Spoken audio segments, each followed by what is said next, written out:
Bien, por petición popular vamos a ver en qué consiste la polaridad de una molécula. Pero para entender la polaridad de una molécula tenemos que entender primero qué es un enlace polar.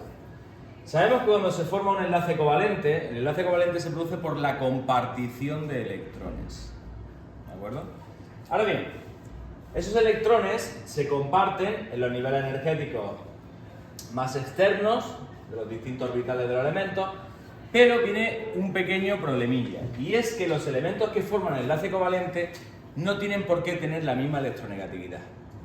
De hecho, existe una escala de Pauling de electronegatividad, no tenemos que aprenderla, pero sí sabemos que los elementos tienen distinta electronegatividad. ¿Qué es la electronegatividad? La electronegatividad es la tendencia que tiene un elemento a atraer hacia sí el par electrónico compartido. Por eso meto el concepto de electronegatividad antes de hablar de polaridad.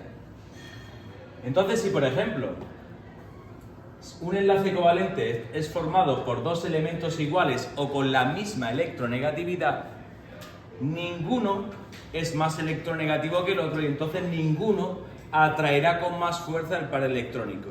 Dicho de otra manera, el par electrónico compartido va a quedar como en medio justo del núcleo de los dos elementos que forman el enlace covalente.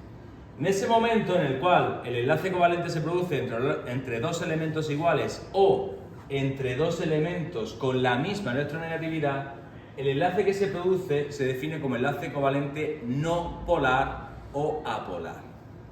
Pero puede ocurrir lo siguiente, en la gran mayoría de ocasiones ocurre lo siguiente, y es que la compartición de electrones, ¿de acuerdo? La compartición de electrones se produzca entre dos elementos con distinta electronegatividad.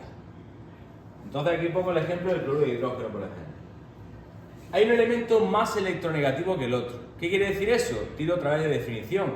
Que el más electronegativo atraerá con más fuerza el par electrónico. Querrá decir eso entonces que el par electrónico compartido estará más cerca del núcleo del elemento más electronegativo que del otro. ¿Y eso qué conlleva?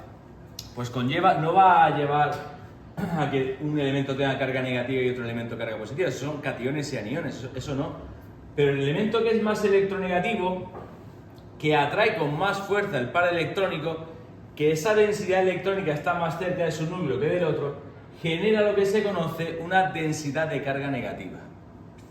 Y sobre el otro elemento se genera una densidad de carga positiva.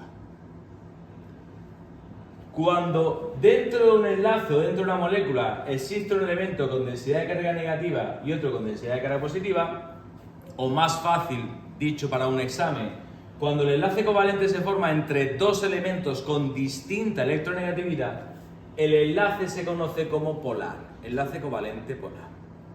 Ahora, ¿qué conlleva que un enlace sea polar?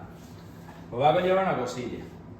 Y es que si dentro de una molécula o dentro de una compartición de electrones, un elemento tiene densidad de carga negativa y el otro elemento tiene densidad de carga positiva, ya me meto en terminología física, se genera lo que se conoce como un dipolo eléctrico. Y ese dipolo eléctrico viene definido por un vector. Y ese vector recibe el nombre de vector momento dipolar. Un vector que se representa con una flechita, que parte siempre del elemento con densidad de carga positiva y se dirige hacia el elemento con densidad de carga negativa. Eso es básicamente la diferencia entre un enlace polar y no polar. ¿Ok? Ahora veremos, voy a cortar y grabo otro vídeo para la molécula si es polar o no polar.